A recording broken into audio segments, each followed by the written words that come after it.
Saudara-saudara terkasih dalam Kristus, Bapak Ibu pasti pernah mendengar kan, ada yang namanya anak kesayangan.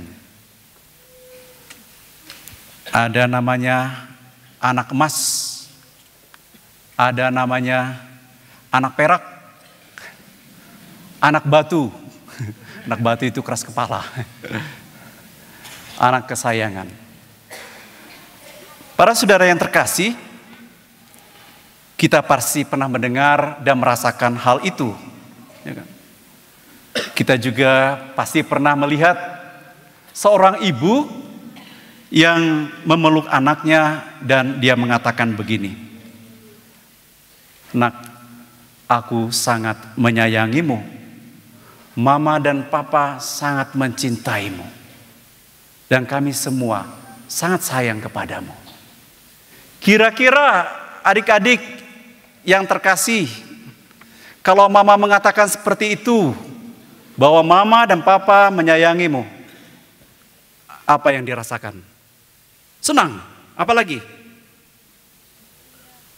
Bahagia, apalagi? Apa? Kagum ya, senang katanya. Anak-anak mengatakan seperti itu, senang. Ketika ketika tidak ada mainan, kemudian mamanya datang dan mengatakan wah, dan membawa mainan, bawa mama sayang dan sebagainya. Senang ya kan? Nah, para saudara yang terkasih dalam Kristus, frater, suster juga sama, ya kan? Kalau disayang oleh pimpinan anak emas, waduh dekat ya. Para frater ada yang anak emas di sini? Ada ya? Siapa? Oh ada ya, wah anak emas. Para suster juga ada ya, anak emas ya. Anak emas, anak kesayangan. Kalau Romo Yosef itu anak kesayangannya siapa ya? Yang jelas bukan ibu-ibu. Romo Yosef itu anak kesayangannya Allah Bapa di surga. Wah, luar biasa ya. Para saudara yang terkasih dalam Kristus, pesta pembaptisan Tuhan yang kita rayakan pada tahun 2025 itu menjadi momentum istimewa untuk apa? Merenungkan panggilan sebagai anak-anak Allah, memperbaharui hidup dan juga rahmat baptisan yang kita peroleh dalam kehidupan kita, dan melanjutkan perutusan Kristus untuk membawa kasih dan harapan kepada dunia. Kita diajak untuk membawa harapan kepada dunia. Nah, melalui bacaan-bacaan yang kita dengar hari ini menunjukkan betapa besarnya pengharapan yang Tuhan limpahkan kepada kita, supaya kita senantiasa percaya dan berharap kepada Tuhan. Tuhan tidak pernah meninggalkan kita sendirian. Tuhan selalu hadir dalam setiap situasi yang kita alami dan kita rasakan. Para saudara yang terkasih, pada pesta pembaptisan Tuhan, kita mendengar satu kisah yang sangat menarik tadi. Ketika Yesus datang kepada Yohanes Pembaptis, Yohanes Pembaptis itu orangnya jujur. Orang Israel berharap bahwa Yohanes Pembaptis itu adalah seorang Mesias yang akan membebaskan mereka dari apa? Dari perbudakan, dari penjajahan orang Roma. Tetapi para saudara, Yohanes dengan kerendahan hatinya dia jujur, saya bukan Mesias. Saya bukan Mesias. Ya. Tapi dia justru menegaskan bahwa yang akan membebaskan, yang akan membaptis dengan air dan roh itu adalah Yesus sendiri. Dan sangat nyata hari ini kita lihat bahwa Tuhan menyatakan kehadirannya itu melalui kuasa Roh Kudus-Nya. Nah, pada pesta pembaptisan Tuhan kita mendengar Allah mengatakan, "Engkaulah putraku yang terkasih, kepadamulah aku berkenan." Yesus ini kesayangan Allah. Kepadanya Allah itu berkenan. Para saudara yang terkasih dalam Kristus, Yesus itu anak emasnya Allah. Karena apa? Karena ia sangat berkenan kepada Allah. Anak emas Allah ialah semua orang yang berkenan kepada Allah. Termasuk kita yang hadir di sini juga termasuk adalah anak-anak emasnya Tuhan. Percaya? Percaya? Anak-anak emasnya Tuhan? Ya. Anak-anak kesayangannya Tuhan, percaya? Adik-adik percaya? Percaya ya? Pesta perkawinan ini, perkawinan lagi. Ya. Perkawinan, ingat perkawinan.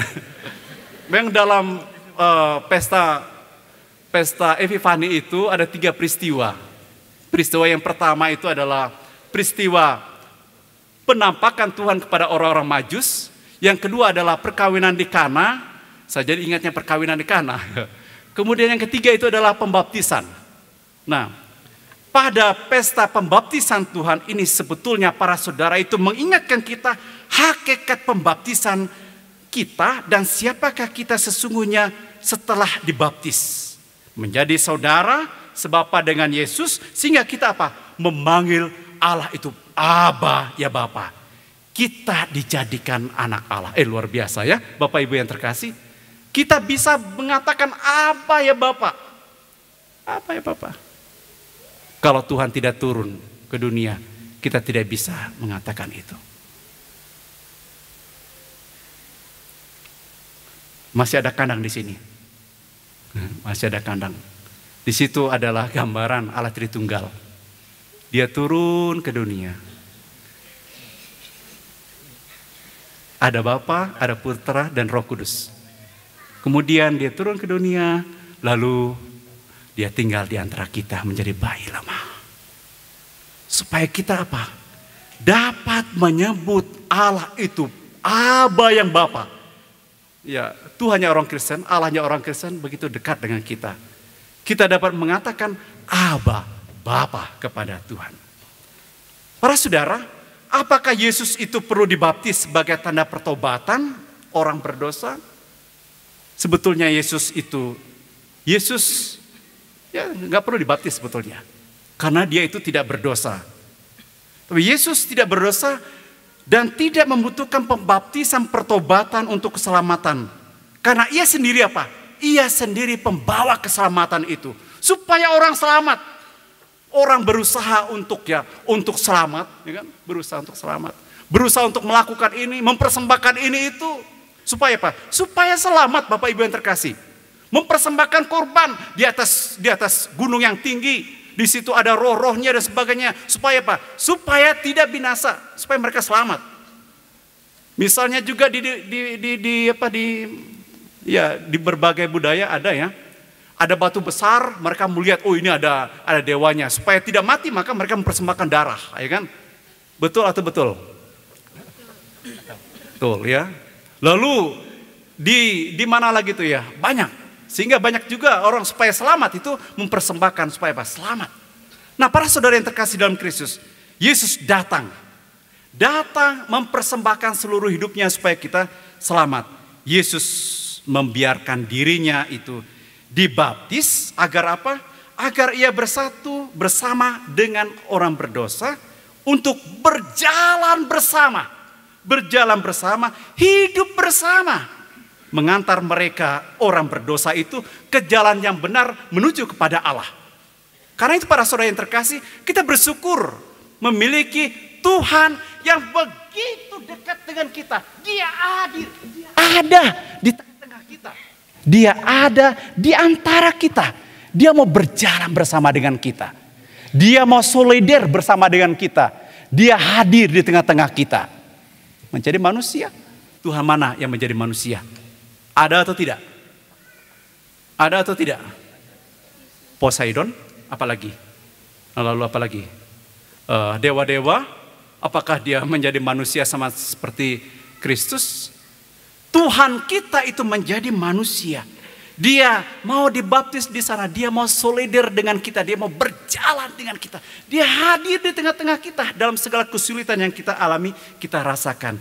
Allah itu solider. Dia turun ke bumi dengan orang yang berdosa. Dia turun ke bumi untuk menyelamatkan orang berdosa dia mengajak orang keluar dari dosa, dari kehidupan dosanya itu. Para saudara, Yesus mengajak kita keluar dan memasuki hidup rohani yang hari demi hari semakin membuat kita bersatu dengan Roh Tuhan. Pembaptisan Yesus itu sebagai apa? Proklamasi publik dari awal misinya untuk mewartakan kerajaan Allah dan menyerukan pertobatan yang telah disiapkan oleh Yohanes agar apa? Agar orang siap dilahirkan kembali dalam apa? Dalam roh. Para saudara yang terkasih, maka dengan begitu Yesus sebetulnya hendak memperbaharui identitas kita. Sebagai manusia adalah apa? Citra Allah. Bahkan dengan kehadiran Yesus kita diangkat menjadi anak Allah. Kita diadopsi para saudara yang terkasih menjadi anak Allah. Di mana pembaptisan juga itu merupakan proklamasi publik kita memulai kehidupan Kristiani kita.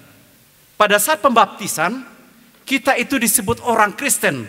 Orang Kristen adalah orang yang mengikuti Kristus, yang keutamaannya seperti Kristus adalah model anak yang terkasih. Kesayangan Allah. Yesus adalah model bagi kita. Model bagi kita. Teladan dalam kehidupan kita untuk menjadi orang Kristen yang hari demi hari semakin baik. Para saudara, dengan pembaptisan tersebut, Yesus itu mau mengungkapkan betapa Allah mau merangkul kita umat manusia satu persatu. Seraya berkata, engkaulah yang terkasih, engkaulah putraku, engkaulah putriku, engkau sangat berkenan kepadaku. Yesus mau mengajak kita untuk menyadari hal itu. Bahwa Allah menyapa kita, putra putri kesayangannya. Allah menyapa kita betapa dia sangat mencintai dan mengasihi kita. Para saudara yang terkasih dalam Kristus, dalam tradisi perjanjian lama, Roh Allah itu diberikan hanya kepada orang-orang tertentu yang mendapat tugas perutusan dari Allah sendiri. Misalnya apa? Daud. Raja Daud itu mendapat pengurapan minyak dari Nabi Samuel sebelum mendapat tugas menjadi raja orang Israel. Akan tetapi bagaimana dengan Yesus? Yesus tidak diurapi dengan minyak dengan perantaran para nabi. Tetapi apa? Tetapi langsung diurapi oleh Roh Kudus sebagai proklamasi misinya sebagai Mesias yang mendapat urapan dari Allah sendiri. Dan tampaklah Roh Kudus dalam rupa burung merpati. Yesus itu menyatakan bahwa Roh Kudus tidak terbatas pada orang-orang tertentu. Tetapi dianugerahkan kepada setiap orang yang percaya dan mendengarkan suaranya. Roh Kudus itu diberikan kepada kita semua para saudara yang terkasih. Roh Kudus itu dicurahkan kepada kita semua masing-masing. Agar kita dapat menyeru dan berseru, Aba ya Bapa. Roh Allah akan mengurapi setiap orang yang dibaptis. Seperti Yohanes katakan, ia akan membaptis kamu dengan Roh Kudus. Yesus yang adalah kudus ditenggelamkan di dalam air. Dibaptis oleh Yohanes sekalipun ia tidak berdosa. Ia dibaptis untuk apa? Untuk menyucikan semua orang yang dialiri oleh air baptis. Itu merupakan simbol ditenggelamkan dan diurapi oleh Roh Kudus yang ditandahkan dengan minyak krisma menjadi anak-anak terkasih Allah. Para saudara yang terkasih dalam Kristus, pertanyaan saya adalah, apakah Bapak Ibu merasakan kehadiran kuasa Allah pada saat dibaptis? Apakah dampak-dampak efek buah-buah dari pembaptisan itu masih dirasakan? Masih dirasakan atau tidak? Kapan dibaptis? Tanggal berapa? Masih ingat? Tanggal berapa? Masih ingat ya? Bulan dan tahunnya. Siapa yang membaptis? Masih ingat? Biasanya yang dirayakan pada ulang tahun itu, ulang tahun kelahiran atau ulang tahun baptis? Ulang tahun? Pernah merayakan ulang tahun pada saat dibaptis? Ulang tahun pembaptisan pernah dirayakan? Suatu saat dirayakan besar-besaran ya. Undang kami di sini. Kita rayakan, makan babi, makan apa lagi? Ulang tahun kelahiran dibaptis pada usia 50 tahun saya dibaptis. Rayakan besar-besaran Bapak Ibu yang terkasih. Itu adalah sukacita kita diangkat menjadi apa? Menjadi anak Allah, kita dilahirkan kembali. Karena itu coba suatu saat nanti rayakan kapan dibaptis itu. Kalau ya itu bagus sekali ya. Mengingatkan kita rahmat baptisan yang telah Tuhan berikan kepada kita. Para saudara, dengan dibaptis kita ditenggelamkan dalam dosa dan mati dari manusia lama. Kebiasaan apa yang kita tinggalkan dan dilahirkan kembali dalam roh sehingga kita diampuni dosa dan diberi jalan menuju kesucian. Para saudara, hidup Yesus adalah contoh. Hidup Yesus adalah contoh dan teladan model bagaimana kita hidup suci, hidup sejati, hidup di hadapan Allah. Sebagai anggota keluarga, kita disebut sebagai anak-anak terkasih. Yesus sebagai anak terkasih yang makananku adalah melakukan kehendak Ia mengutus aku dan menyelesaikannya. Para saudara, apakah Bapak Ibu pernah melakukan kehendak Allah? Kehendak Allah bagi kita masing-masing apa? Supaya kita apa? Supaya kita selamat. Kehendak Allah bagi kita itu baik adanya. Karena itu kita belajar dari hari ke hari. Berusaha untuk apa? Untuk senantiasa mendengarkan Dia yang bersabda kepada kita melalui kitab sucinya. Tuhan mengajak kita supaya apa? Melaksanakan kehendak Allah itu dalam apa? Dalam perintah-perintahnya. Mendengarkan Dia, dengar Dia dalam kitab suci. Baca kitab suci, baca. Renungkan kitab suci. Tuhan mau menyapa kita. Kita itu sangat disayang oleh Tuhan. Nah, para saudara yang terkasih dalam Kristus, hari ini kita diingatkan kembali akan identitas kita sebagai anak Allah. Kita diperbaharui bahkan ditingkatkan sebagai anak Allah yang terkasih supaya kita memiliki kesatuan dengan komunitas gereja di mana kita menjadi anggota tubuh Kristus. Maka dalam pembaptisan kita dimeteraikan menjadi anak Allah. Pada saat kita dibaptis, kita dimeteraikan menjadi anak Allah. Karena itu para saudara yang terkasih, kita diajak untuk senantiasa menyadari rahmat baptisan. Kita diberikan pengharapan, iman kepada Tuhan, percaya kepadanya, bersyukur kepadanya. Kita dapat melihat sakramen Maha Kudus itu adalah Tuhan. Karena apa? Kita dibaptis. Mata kita dibuka agar dapat melihat Yesus itu adalah Tuhan. Kita dapat melihat yang tersalib itu adalah Tuhan. Tuhan datang kepada kita. Kalau kita tidak dibaptis, sulit untuk melihat kehadiran Yesus dalam sakramen Maha Kudus. Sulit melihat itu adalah Tuhan yang hadir, yang menyelamatkan kita. Pada hari ini kita diajak untuk menyadari identitas kita sebagai anak-anak Allah. Kita belajar untuk apa? Untuk senantiasa belajar untuk mengasihi Dia di atas segala sesuatu. Berusaha untuk menghayati sakramen-sakramen dalam kehidupan kita. Mendengarkan sabdanya, doa dan semua. Menghayati cinta kasih dalam kehidupan sehari-hari dan sebagainya. Karena itu para saudara yang terkasih dalam Kristus, dalam pembaptisan kita mendengar, aku membaptis kamu dalam nama Bapa dan Putra dan Roh Kudus. Itu bukan hanya suatu peristiwa simbolis saja, tetapi upacara ritual yang membuat seseorang menjadi anggota keluarga. Keluarga apa? Keluarga Allah. Kita terhubung satu sama lain dalam gereja. Kita menjadi milik Yesus yang dimeteraikan. Kita menjadi orang yang terkoneksi dengan dan peduli satu sama lain dalam gereja. Tidak ada lagi yang namanya diskriminasi. Semua kita yang hadir di sini adalah saudara. Mari para saudara yang terkasih dalam Kristus, dengan pesta pembaptisan yang kita rayakan pada hari ini, kita diajak untuk senantiasa menyadari betapa Tuhan itu sayang kepada kita. Betapa Tuhan itu sangat mengasihi kita.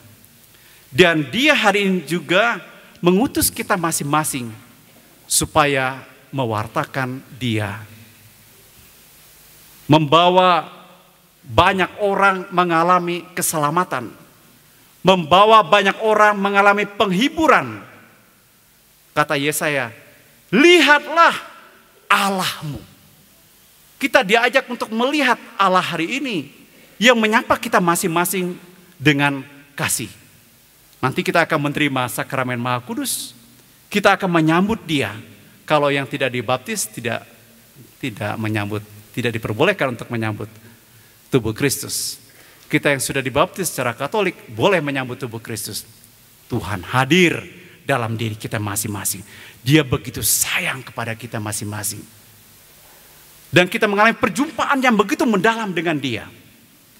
Karena itu juga pada hari ini kita diajak untuk menyembah Yesus dalam sakramen Maha Kudus. Pada saat kita menyembah Dia, sembahlah dengan sungguh-sungguh. Yakin dan percayalah, Tuhan hari ini juga datang untuk Anda masing-masing. Tuhan hendak menjamah Anda, memulihkan Anda, membebaskan Anda, memberikan kekuatan, damai, sukacita kepada Anda. Ketika Anda datang kepada Tuhan dengan penuh iman, percaya kepada Tuhan. Tuhan, tolong aku. Ulurkan tanganmu Tuhan, selamatkanlah aku. Berdoalah masing-masing dalam hati para saudara. Yakinlah, Tuhan hari ini juga datang untuk memberikan damai dan sukacita kepada saudara. Karena Dia sangat sayang kepada saudara.